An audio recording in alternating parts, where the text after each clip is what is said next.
Welcome, everybody, to another episode of Sia and Sports. Happy to have the next guest on. I work with him quite a bit.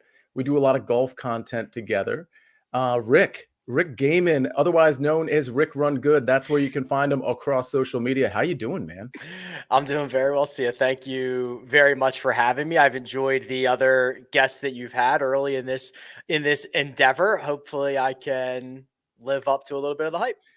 Well, it's interesting because I'm glad you brought the other guests up. So you are now, I guess you're the seventh person I've had on this program, See and Sports. And for those of you that don't know and are new to the show, I see some of you in the chat. Thanks for being here. This is all designed, this See and Sports. You can go to the website if you want. You can check out my YouTube page, but it's all designed to just improve people's lives, to motivate people, to give them perhaps the tools and the habits that maybe they don't have right now, but they just need a little bit of a push, whether it's from you or me or any of my guests. And what's really interesting with you, and why I think you're such a perfect guest, is because you're such a micro guy. Like you, and we've had Greg Ducharme on this show, we've had Pamela Maldonado. They've kind of given us the micro, like little things that they do to make themselves better. And then we've had the macro people, like Prince and Mukamara was on last week. We've had David Negreanu, Real Kid Poker. That was cool. The coach, The Jonathan coach. Coachman and David Meltzer. So they've been more macro while some have been micro. And I think the micro is so important. So this is going to be more of a conversation, Rick. It's not like an interview per se. I Sure. really kind of want to just dig deep for the next 30, 40 minutes and just talk about what your process is. You may not even think of it as a process, but ultimately it is. But before we can even do that, there's going to be a few people that are watching this now or later that are like, wait, who's Rick Run Good? Because we everybody knows you that's watching most likely, and everybody on Twitter probably knows you, but there are some people that might not know your story or your background in any appreciable way. So can we start there? Sure. I appreciate you even saying that everybody who listens to this is going to know who I am. I don't necessarily agree with that. But yeah, I mean, listen, I do golf full time. And I try to take a very data driven approach, and that data driven approach ends up lending itself well to fantasy golf and golf betting. And I think that I have, whether correctly or incorrectly, carved out this little niche of just being a sicko golf guy, right? Um, there's not a lot of people who are doing just one thing because it's really, really hard. And I've been lucky enough to get to the point where, I say it all the time, like my hobby is my job, it's my passion, it's everything. So it's kind of I'm kind of like a weird, awkward spot, but it's like an awesome, wouldn't trade it for anything in the world kind of spot. So it's interesting. Before I ask you a couple questions about your background, I was watching one of your shows the other day, and you're doing shows for Rick Run Good, for CBS Sports, among other outlets, of course. But you made a comment, and I think it was on your Wednesday show before, the classic Wednesday show you have, I believe, at 3 o'clock before the golf tournament on Thursday. And somebody made an observation in your chat. I thought it was so interesting what your response was. The observation in the chat was, and then you had hundreds of people watching, mind you, but hey, you only have 100, 300 people watching or whatever it was. You should have thousands. It was something to that effect. Yeah, I Like, remember hey, that. you're so good. You should have more. I thought your response was so interesting because I'll tell you what my response would have been. It just would have been an automatic response, would have been, yeah, you're right. Everybody hit the like button. We got to get more people watching. Retweet. By the way, retweet this show right now. I just saw that Rick retweeted it. Hit the like button. I want everybody to do all that stuff. But what's interesting about your response was you said, this is a niche product. Mhm. We got golf people in here. We got golf betting and DFS people in here, but that's not necessarily a huge base of people. And so I thought it was interesting. You were basically like, yeah, this number of people seems about right. And the reason I even bring that up, Rick, is because everybody has a different sort of barometer of what success is. Mhm. And I wonder where you're at right now. Obviously, you want to achieve more. Everybody kind of does who's goal oriented, but it feels like you are very comfortable in the success that you've carved out already. Yeah, I think that's true. Obviously, I've got a ton of goals that I don't even sniff, right? And that I'm going to continue to grind on and hopefully find a way to accomplish those goals. But I do think, it's funny. Like my mom thinks I'm famous, right? Because she's like, "Oh, Rick, I watched you on TV." And I'm like, Your mom's "No, right.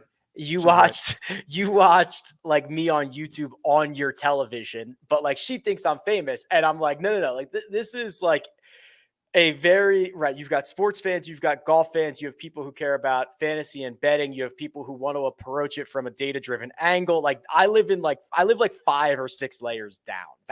That's where I'm at. And I'm kind of okay with that, Sia, because what has been really good for kind of the Rick Run Good brand, the Rick Run Good ecosystem, is that everybody's here for the right reasons, right? You know, Mhm. I do not get a lot of people who are like, Rick, send me lineups for the week, right? Like give me your picks. Like I don't want to do any research. I don't want to do anything. I don't want to make any decisions on my like I don't get like any of that Mhm. because I think I've built this little community that everybody's thinking about the same thing. Everybody likes the process. Everybody likes making their own decisions, right? So it's like this self-fulfilling prophecy of just having people be part of the process and enjoy the process that builds this like yeah like I don't really care how many like I don't really care and I understand it's going to be a much smaller number of people than a lot of other spaces but it feels like the right people.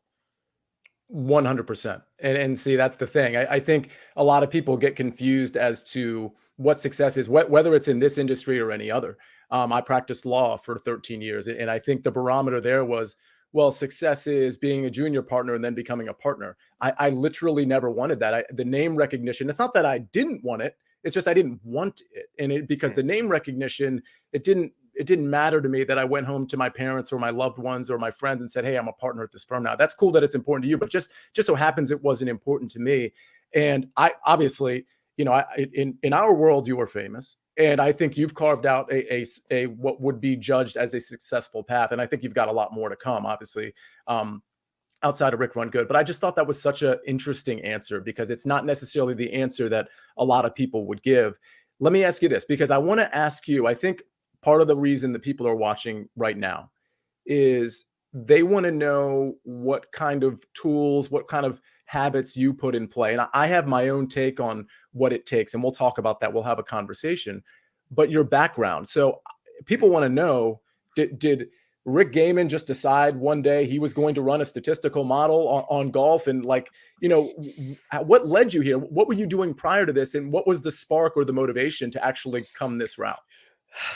Yeah, it's so I think it starts always kind of being very entrepreneurial, right? And my mom growing up, she had her own business. She ran it from home. She was an entrepreneur. I think I learned a lot there, and I've always kind of had this draw of not being a cog in the system, right? Not being in corporate America and climbing up the corporate ladder, which for most people that's awesome and admirable and that's great and you can be very successful that way. Like I just don't necessarily fit into that. Mhm. I don't enjoy it. And when I was in corporate America, I was doing what we would call marketing automation. It's essentially working in giant databases all the time. And that is really where I learned the skills and kind of necessities of being able to manage a huge database. And then I said, you know what, like I can do this. Like I can build a sports database. I can build a golf database. I can like moneyball. Like, can I moneyball fantasy sports? Can I Mhm. moneyball bet it? Like that was like the genesis of all of this. And the only reason it ever got to a website, the only reason I ever put the information on a website is because I wanted to be able to access it wherever I was. Right. So like when I was on my phone, I wanted to be able to like it was just like a private website that there was like you had to enter a password to get into because I just wanted to access it. And then I started sharing that a little bit with my friends and family and stuff like that. And then that's kind of where it took off a little bit. But for the most part, it's all very self-taught, right? I mean, like I don't like I learned how to use the visualization tools off of YouTube. I learned a lot of the things about even data manipulation and maintaining a database on YouTube. And I just like started doing things that I thought I would enjoy and was hoping that I would find people who also enjoy things that I enjoy. And that is kind of where I still live when it comes to decision making processes.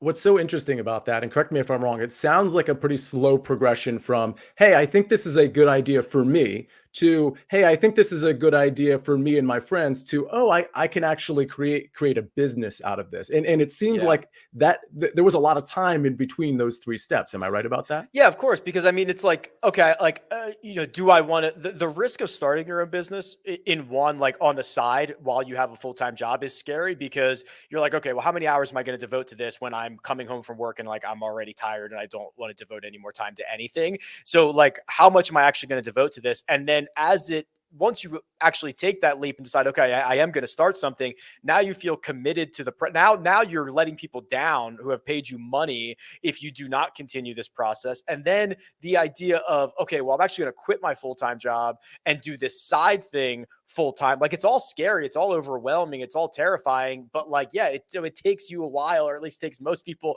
a while to get through those different phases. It's not something where you wake up overnight and say, I'm going to start at scratch. Let me Mhm. build something right now. It's just like, I mean, I'd be impressed if somebody could do it. I can't.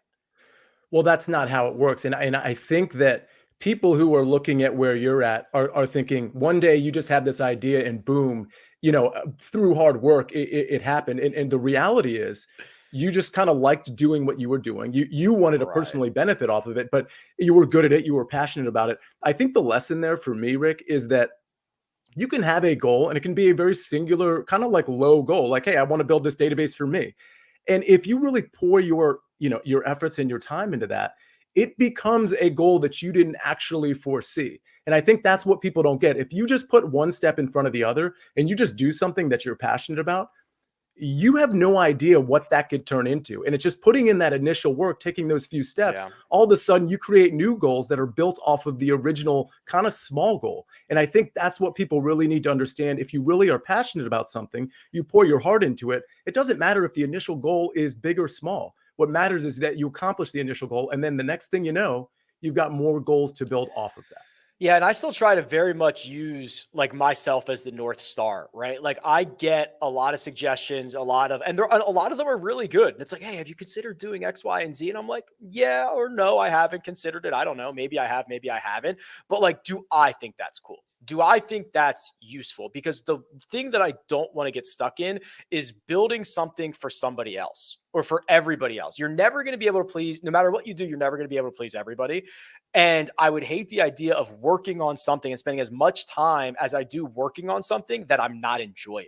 Right. So I've never, like, I will only do it if I can put, like, if I could say, yeah, I like this, I enjoy this, because that's a good way to start, directing yourself into failure by working on things that you don't enjoy. And yeah, you're right. I mean, it's just like a little bit, every single day. The idea of, like, I try to just get like a little bit better every single day. It's not a overnight success story for most people, but the good news about that, Sia, is the internet's a really weird and crazy place. You only need like 1,000 people who care about what you're doing, like who care passionately about what you're doing. And 1,000 people on the internet is like no one. Right. There's like Right. hundreds of millions of people on the internet every single day. You need like 1,000 people who care vividly about what you're doing. And that's kind of hard to find, but also not that hard to find. How long did it take you from sort of the idea phase, like, oh, this seems like something cool that I could do for me, to I've built out Rick Run good enough where I've got some people that are subscribing and Yeah. we're having this back and forth and I'm going to start to think of improving the database, all that. Like, what are we talking here? Oh, great question. I don't know the answer. If I had to ballpark it, a year or 18 months, Mhm. something like that. I think though, I think what you said is really interesting. Like I had Rick Run Good, like ready to go, like ready to launch or whatever. I get a lot of emails, and I believe it or not, I like take phone calls from people who are like trying to get into this space. I just talked to Awesome. somebody a couple days ago because like I'm trying to give back and help as well. And one of the big things that I hear over and over and over again, Sia, is like, well, I want to make sure it's perfect before I launch. It's like, why? Why? Right? Like, no, like the biggest companies in the world, Google is looking back at things they did a year ago and are like, this sucks. Like, that's how it works. Like, go look at the first iteration of rickrungood.com, which was actually called dfsondemand.com. And it is bad, like objectively horrible. The tools that people were paying for is like bad, but I want to look back at what I'm doing right now in a year and be like, that was bad. So like the idea of Mhm. just starting, right? Like just doing it is already overwhelming enough for people. And then I'm constantly hearing like, well, let me just make sure it's perfect. And then inevitably they never launch it because it's never going to be perfect. And if they would have started when they first thought of it a year ago, they'd already be a year ahead. It's like this. It is absolutely one of the biggest barriers for people to get started is they're trying to make everything perfect on day one.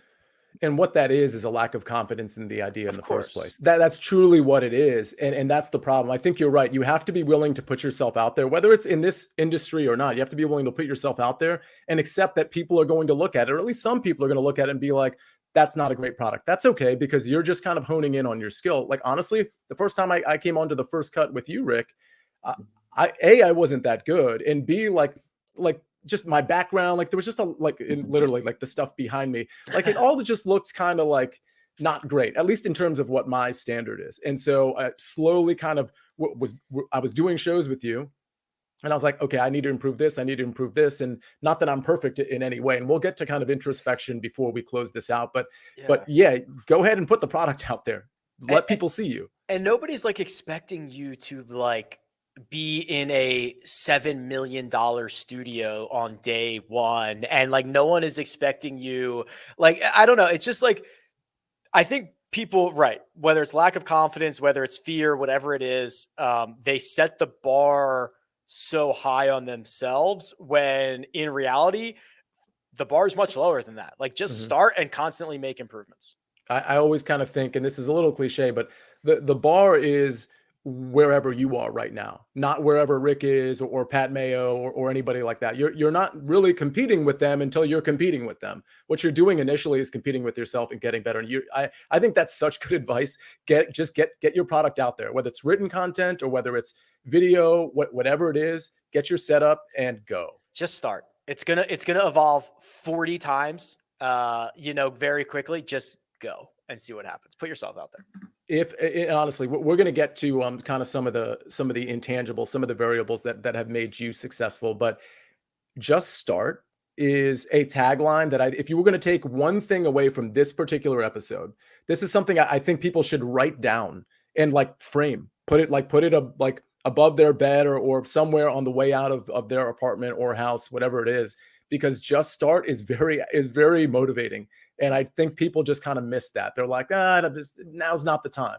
Now's not the time means never is going to be the time. Just start is such sage advice. Let me ask you this, Mhm. because I kind of want to know. I have some things that I think are really important for people to level up, if you will, to just get to that next level, which is really what we've been talking about this whole time. And I think one thing people say a lot is, well, you got to work hard. But I don't think people really understand what that means. Is that to you? And I assume that's your answer too, to some degree. Like working hard is important, but how do you define that? From a granular standpoint, how do you define that? I I do not like the grind culture, like the rise and grind. Like I've Hmm. spent 22 hours working today, so I must be successful. I do not subscribe to that. I subscribe to hyper efficiency. Um, Efficient work, way better than hard work. Both, sure, great. Put them together, awesome. But like, I'd rather you be efficient than be working hard just to work hard. There are a lot of things. Like, I believe one of my best skills is like prioritizing things. Hmm. I've got a list on a monitor over here that is 150 things long, right? Things I want to do. I can't do all 150 today. I can't do all 150 this year. I probably will never accomplish like 75 of these, like ever.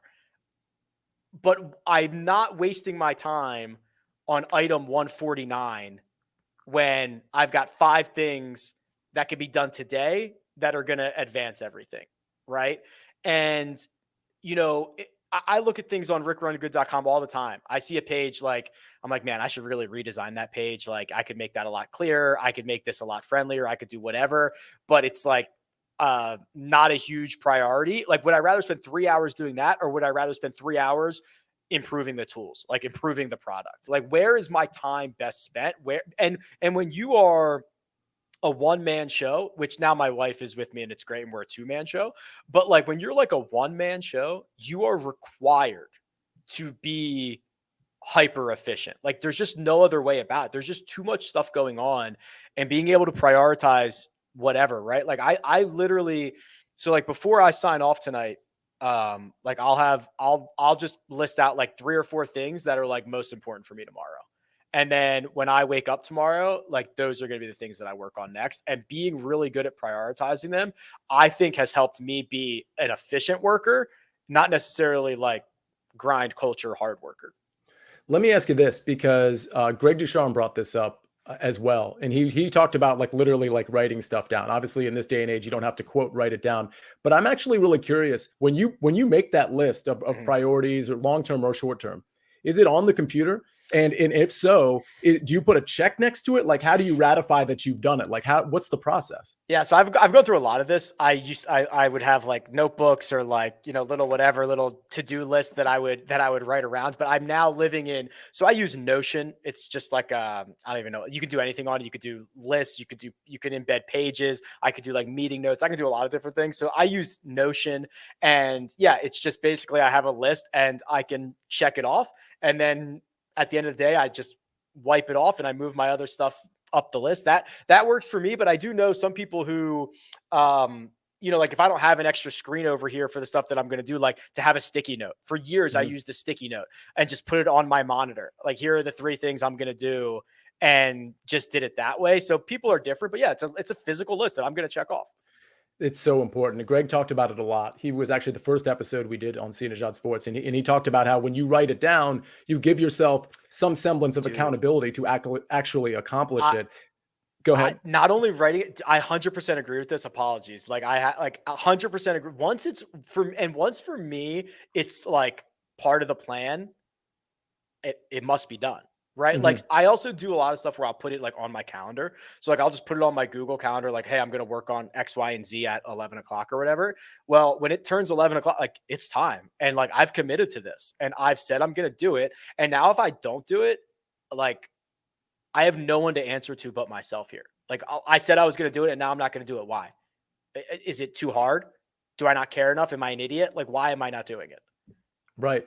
Yeah. And again, not only are you holding yourself accountable, but when you are able to check that box, that is it's not just the feeling of accomplishment, like, oh, I was able to accomplish that, or I did that.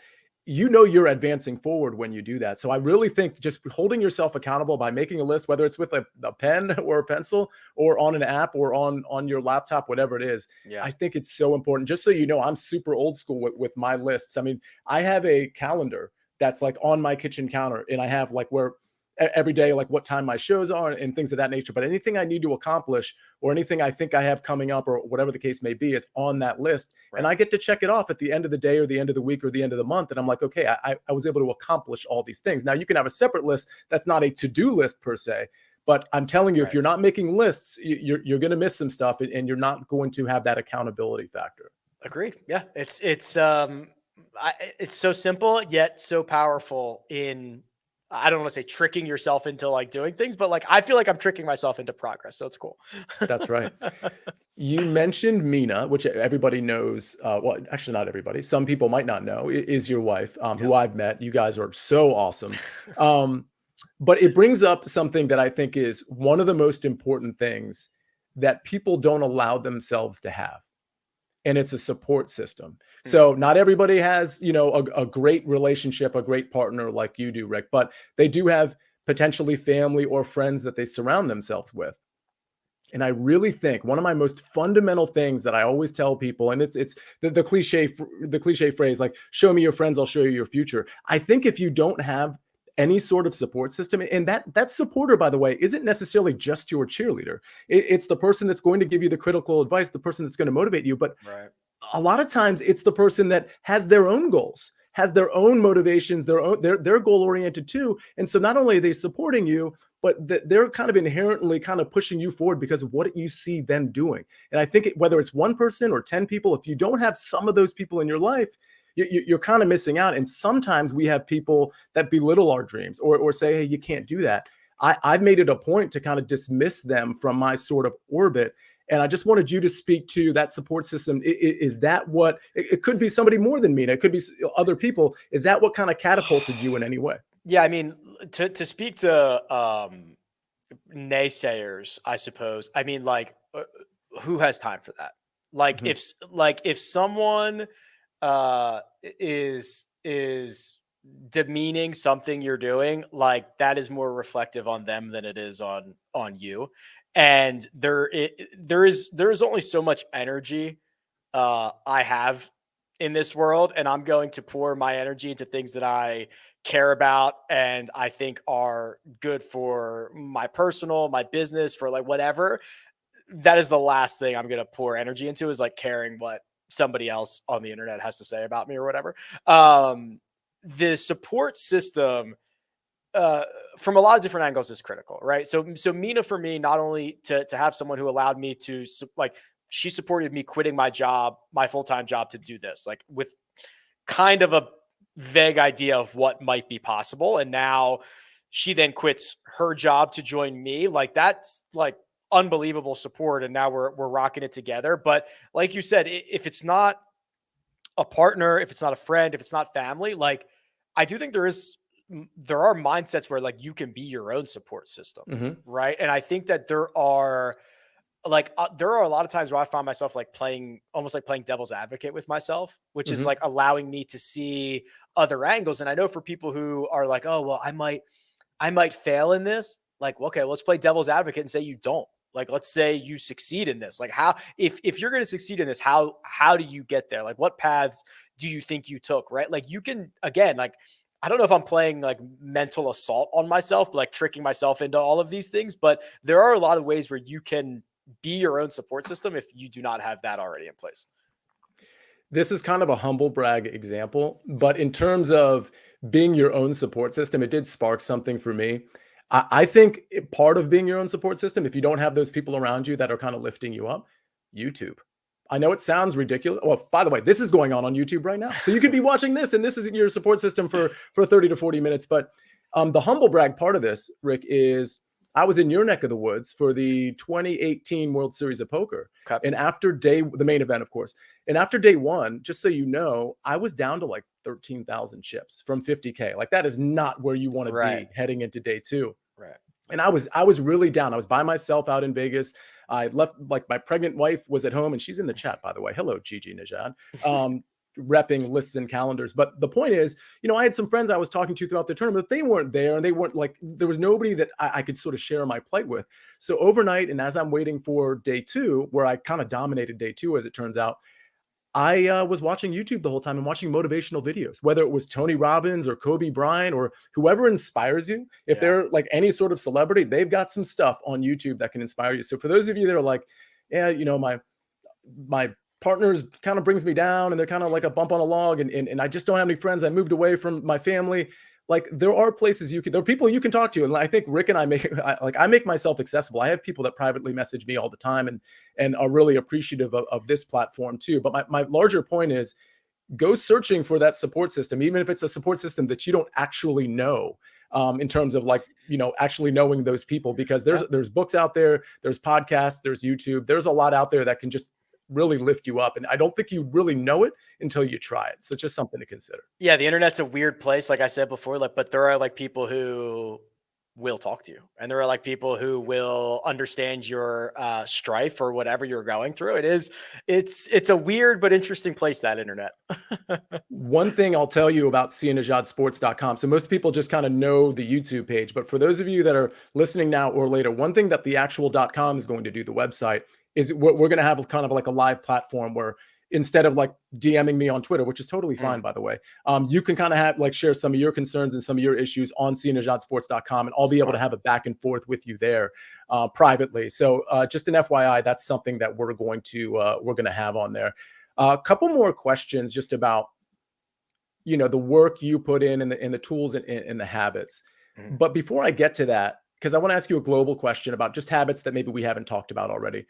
you kind of radiate sort of good energy. You're like a good person. Not everybody can say that. Listen, there's some personalities in golf and outside of golf that are like really cool people, but they don't sort of resonate with the positivity that you do. They don't. It just doesn't exude from their pores necessarily. Do you think that's a factor in where you are now in any way? Well, Not first, necessarily, but first of all, not necessarily with rickrungood.com specifically. Like you do a lot of stuff, yeah. CBS Sports and otherwise. Any impact there? Well, first off, thank you. I think it is easy to be positive when I like love it so much, right? Yeah. Like I would be doing this whether I got paid to do it or not, right? Mm-hmm. Like I really enjoy it. It's something that I'm passionate about, so it's easy to get kind of excited about it. Yeah, I mean, listen, I would imagine that putting myself in the shoes of somebody who stumbles across Rick Run Good, that like, yeah, I imagine positivity, being excited about things. I imagine those are traits that they want to see. Like when I go searching for things on the internet, like that's what I want to see. And I also think that we live in a time where if you're faking it, it's like very transparent, right? Mm-hmm. Like it's like pretty easy to like see who's faking it or like who doesn't necessarily want to be doing what they're doing, which I get, right? Like I understand I'm in like a very like utopia spot of what my job is and what my passions are, but like you can tell when people are packing it in or whatever. And it's just like, so yeah, I guess to answer your question, I'm sure that it has had a positive impact on my path, my mental health, my everything, because I get to be excited and have a good time. And I think the other side of the coin, people on the other side of the table appreciate that more than me just coming on and being like a humbug, I guess. Yeah, I genuinely think that a lot of people, and this isn't for everybody, but that if you sort of are just a good person, you radiate positive energy. I think people, especially if you're new at this, like which of course Rick is not, but if you're just trying to like grab a foothold, there's a lot of unique and creative things you can do that have nothing to do with being positive necessarily. But just if you're just one of those guys that's just putting out good content, I think kind of being a good guy makes people, when you ask them, hey, can I jump on your show? Which I think everybody should be doing, or hey, can you jump on my show and invite a guest on? Like I think if you are radiating some positive energy, I think it's just people are going to be so much more inclined to be like, yeah, of course, man. Like you're great. I'm definitely going to come on. People want to in person or online, like want to spend time with people that like make them feel good or like make them, I don't know, happy or like don't bring them down, right? Like if I'm constantly finding myself in a situation where somebody's bringing me down, like I'm avoiding that situation. Another question for you. And then I have a couple just kind of like random questions to maybe get to know Rick just a touch better. Oh boy. Do you ever take stock? Do you ever do like you are your own boss? Do you ever do a self-assessment? Do you ever are you introspective enough? And not many people are introspective. It's something we talk about on this show a lot. Do you ever sit down and say, hey, like it sounds like you do, but like what can Rick do better? Like not just with the website, but just maybe in broader terms. Is that something you do? Constantly.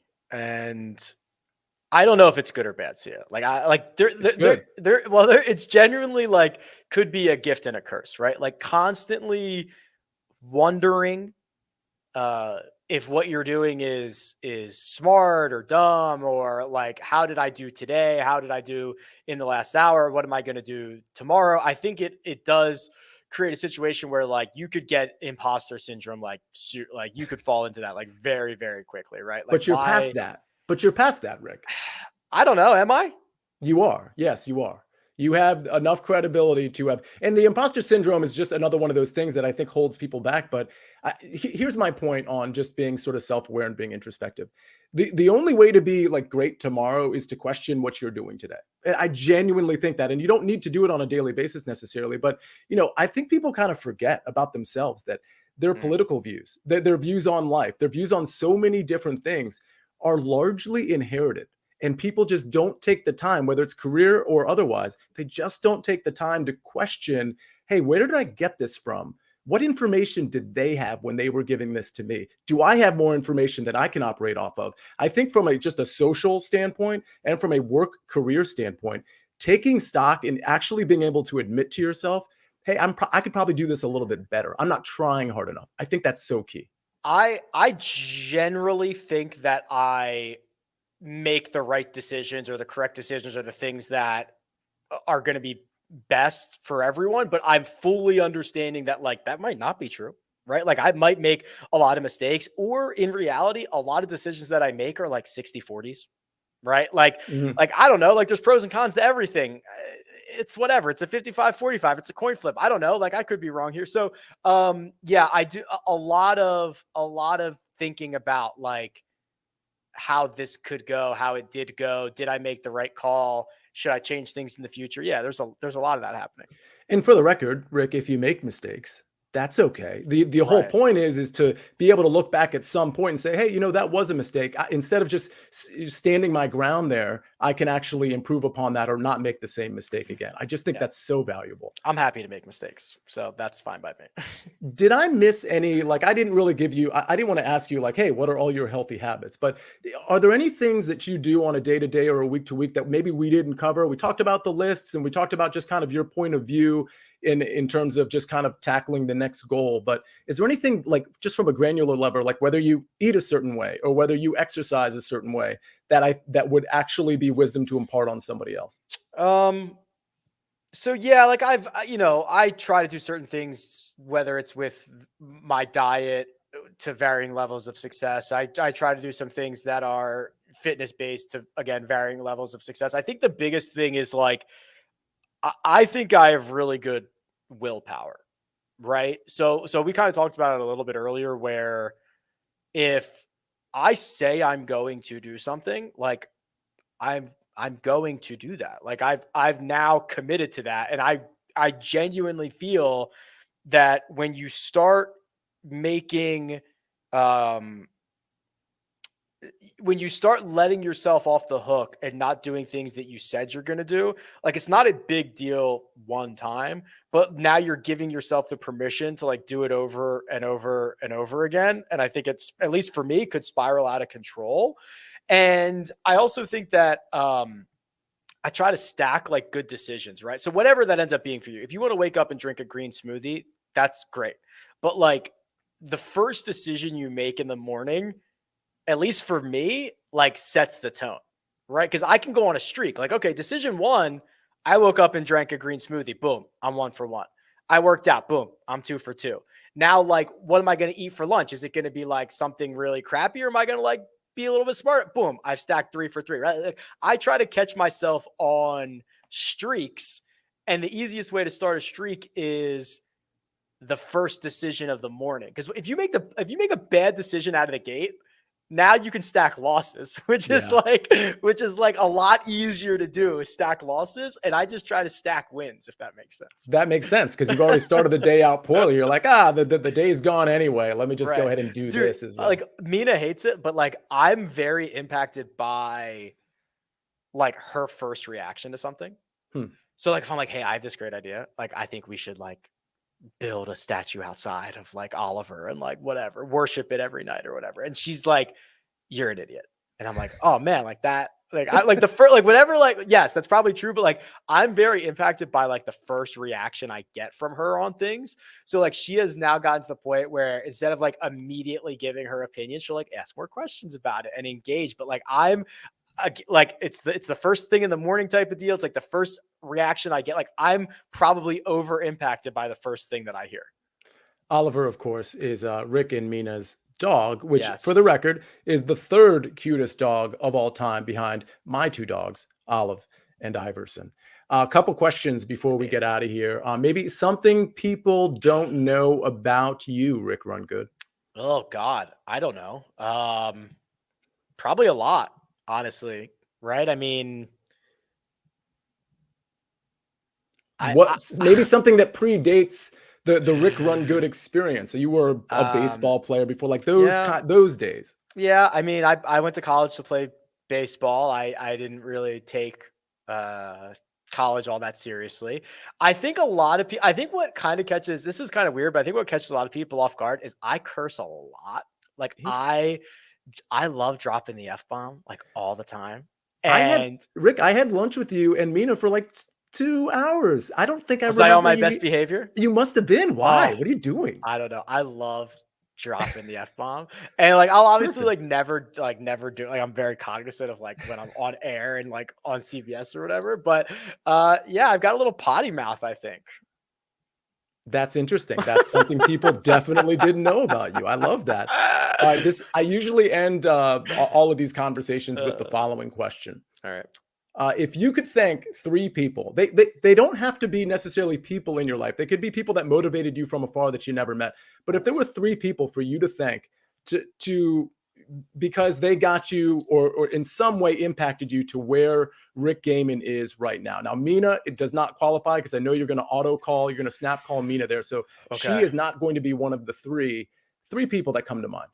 Okay, I'll lump some people together so that it's like I can cheat a little bit. So I'll Hmm. I'll do okay. So I'll lump Mina into my family. So I told you before, my mom having a business growing up, I think was very critical in shaping my perception of entrepreneurism and being a sole proprietor of a small business. I think that was pretty impactful. Her and my father, incredibly supportive. I could have told them I was going to do anything, and that would have been the most perfect thing in the world. So I'll lump my parents and Mina together.